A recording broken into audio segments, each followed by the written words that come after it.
Okay, so you're aiming high in your career, and we totally get that. So let's dive straight into something really crucial for that next step. How you speak confidently in English during job interviews. Yeah, absolutely vital. We're looking at some great materials today, articles on communication, notes from career coaching. Exactly. And we're going to zero in on how to, kick off that interview strong. Right. Specifically, introducing yourself professionally, sounding clear, confident, making that first impression really stick. Think of it as leveling up your career English, right? Yeah. Your source is really highlighted, making that immediate positive connection. Okay. So when that interview starts virtual, in person, doesn't matter. Those first words are key. Simple, polite, enthusiastic.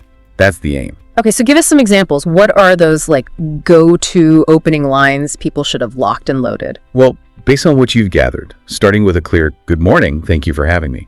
That immediately shows respect, gratitude. Makes sense. Polite. Yeah. And then following up with something like, it's great to meet you. It's natural, friendly, helps build that rapport. Okay. And to really show you're keen, adding, I'm excited about this opportunity, signals your positive attitude right from the get-go. Your notes really stress that interviewers look for that genuine enthusiasm. Yeah, that totally makes sense. It's about setting a positive vibe from the very first word, isn't it? Exactly. Okay, so after those initial hellos, the spotlight really turns to you, to your introduction. Your materials had some really handy frameworks for this part. They did. And the great thing is they're adaptable. So if you've got professional experience under your belt, a template like my name is name and I'm at your job or field with, say, 3 years of experience in your specific industry or type of work, that's super effective. Okay. The crucial bit, as the advice you looked at points out, is tailoring that job field and that specific industry directly to the role. Right. Make it relevant. So maybe. My name is Sarah, and I'm a marketing specialist with 4 years of experience in the tech sector. Something like that. Perfect, direct, relevant, tells them what they need to know quickly. Okay, but what about people who are, fresh out of university, recent grads? Good question. For them, the template, I recently graduated from university name with a degree in your major, works really well. It immediately flags your recent academic background.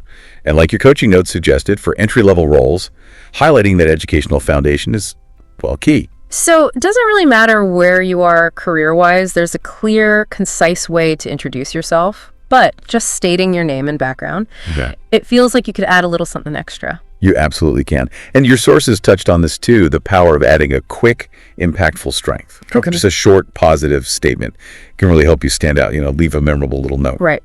Okay, give us some examples. What kind of strengths work well here? Not a whole life story, just a quick hit.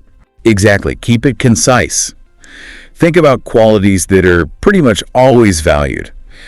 Something like, I'm passionate about solving complex problems and I thrive in collaborative team environments. Nice. Okay. Or maybe, I'm always eager to embrace new challenges and quickly acquire new skills. Short, positive, and they align with what employers often look for, like those articles mentioned. Right. So let's sort of bring it all together for the listener then. You start off with that polite, enthusiastic greeting. Good morning. Great to meet you. Then you introduce yourself using one of those tailored templates, experience or education focus. Tailored being the key word there. Yeah. And then you cap it off with a brief positive strength. That's the formula. It's about walking into that interview or logging on with clarity, with confidence, and giving a clear signal of what you bring. Shows preparation, shows you're serious. So for everyone listening, the takeaway here is really focusing on these initial steps, tailoring them, like you said, that's key, and your research backs that up, tailoring them to the specific jobs you want. Doing that can seriously boost your confidence and help make a fantastic first impression in English. Absolutely. Which I think leads to a really important question for you, the listener, to think about after this. How can you take these templates, these strength examples we've talked about, and personalize them even more? Like draw directly from the keywords and desired qualities you see listed in those actual job descriptions you're applying for. Ooh, that's a really practical point to reflect on, making it super targeted. Well, thanks for walking us through this today. My pleasure. We really hope this deep dive helps everyone listening feel more empowered to use English confidently and, achieve those big career goals.